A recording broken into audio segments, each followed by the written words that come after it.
quick question for you. This one's a doozy. If you could only measure your life by the promises that you've kept to yourself, would you be proud? That's a big question. I think about how many things that I've said that I would do to myself, to other people, and I didn't do them. I never intended to do them. It sounded like a great idea at the time. Maybe it impressed people. Maybe it got someone off my back.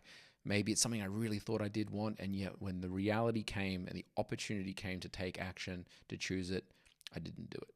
There is a lot of reasons why I didn't do these things. Sometimes there were logistics, there were fantasies, they were never going to happen. Other times, crippling self-doubt. There was a loving, genuine hunger and desire and urge to want to do this thing, and yet some crippling nervous system level paralysis that just had me not choose it. But even regardless of the reasons we do or don't do the things, we can go into that at a later time. It's an interesting question to be able to sit there and look back at our life and go, of all the promises I made, which ones did I keep? Of all the things that I said I would do, what did I do? Of all the things I said I didn't do, I would never do, did I not do them? I think what's useful here is to not get caught up in the morality and the judgment of what kind of person does or doesn't keep their word. Obviously, the question's a little loaded if you ask, would you be proud? Because it's all based on the assumption that maybe you'd feel a little bit guilty or a bit ashamed of yourself.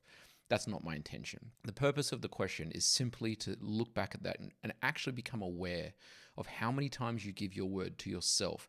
Tomorrow I'm going to eat less sugar. Next week I'm going to come home earlier and spend time with my kids. Next year I am going to go on that trip and we're going to go do that thing.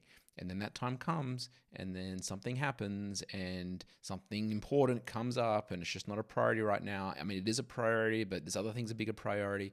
And 5-10 years passes by and we've put on the extra kilos. The kids have grown up and moved out. The trip never happened.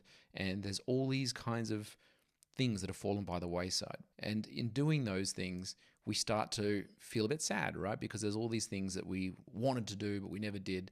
And rather than be able to sit with that and go, shit, there's a lot of things that I gave my word to, that I made a promise to, that I didn't keep. Instead, we justify it. And we go, well, you got to understand at that time, this thing happened, yada, yada, yada. And that's part of this self-deception. This is this very insidious thing that we do to ourselves where we try to buy ourselves off. We try to make ourselves feel better about the mistakes we've made. This is not about sitting there with a glass of whiskey in your hand and punishing yourself and being ashamed for the promises you've broken. It's just about awareness.